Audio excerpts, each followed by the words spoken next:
there's another custom I wanted to talk about. It may seem like a little irrelevant custom, but I actually find it sort of beautiful, and I wanted to share it with you. And by the way, I always find it remarkable how many lactose intolerant Ashkenazic people take seriously the custom to eat dairy on Shavuot. Have you heard of this? I mean, there's a lot of programs throughout synagogues throughout the world, and there's not one program you're going to go to where there's not a cheesecake there. It's the greatest cheesecake sales day of the year. And I've heard the reason given that we eat dairy to commemorate receiving the Torah, because upon receiving the Torah, we learned that our preparation for the meat was wrong, which rendered the meat that we had not kosher and inedible. So we were relegated to eating dairy.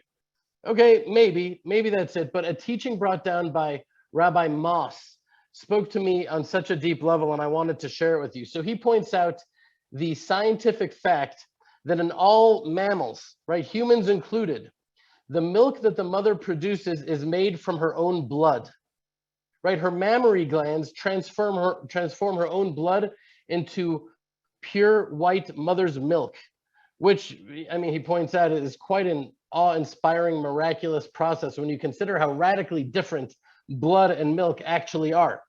But Rabbi Moss took it a step further in a way that really spoke to me. He explains that blood, as we know, what does blood represent? Our basest desires and our instincts. It's this animalistic, something primal about it, something instinctive and self-satisfying. It's an instinct, fulfilling our instincts. But mother's milk, on the other hand, represents refinement and purity of character, of giving, of selflessness, right? Of nurturing. I see it 50 times a day in how my wife, Shayna, is just selflessly and lovingly nursing our little baby Shiloh. It's just the very opposite of base, selfish pursuit of satisfaction and pleasure. And that's what the Torah is supposed to do for us, right? It's supposed to refine our base animalistic, selfish instincts and elevate them to selflessness and loving and nurturing and giving. That's what the Torah is for, and that is fundamental to our mission in the world, right? To transform our blood into milk. And that, my friends, is why we eat cheesecake.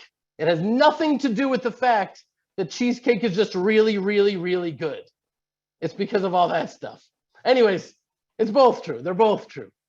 But it's also one of the core reasons about why we offer the 2 loaves of bread in the temple on Shavuot as well, right? So open your Tanakh to Leviticus 13. We'll be looking inside soon.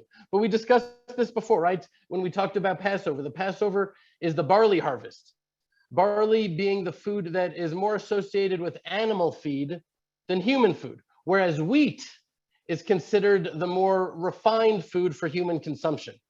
And hence, when the children of Israel left Egypt, we were like babies in some ways, like little instinctive animals.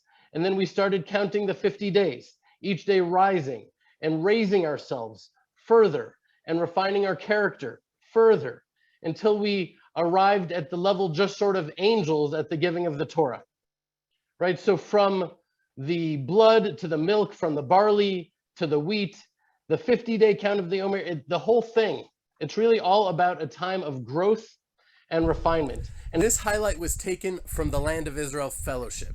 Every week, hundreds of families from literally around the world come together on our live Zoom sessions to strengthen each other, to inspire each other, and to learn Torah from the Land of Israel, in which we connect the dots between the Bible, the Hebrew language, and the confusing events of our times.